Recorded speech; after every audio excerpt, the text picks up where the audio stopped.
The Sazerac House is the place to be if you want to sample a variety of drinks in their 3-story museum. They feature their bourbon, gins, and rums, and it's all delicious. It's a must thing to do when you're in New Orleans.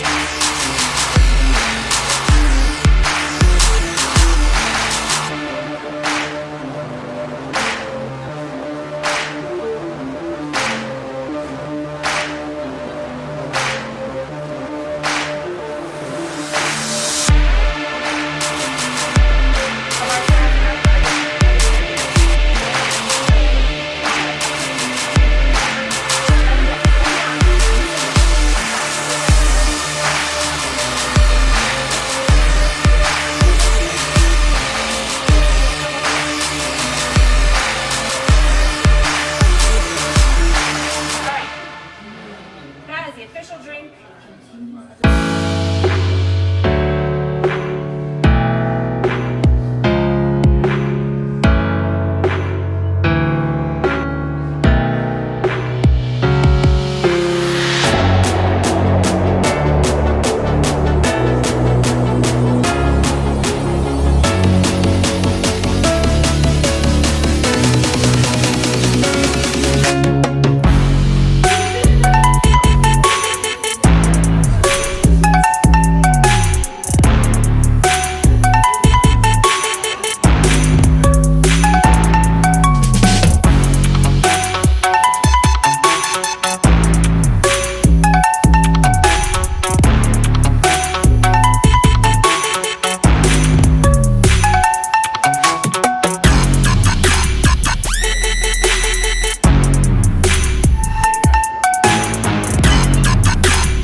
Because the two base spirits are gin and bourbon. You know, that sounds like a funky combo, but it gives the drink this beautiful and herbaceous color. And we're being bold today, okay? Trust me.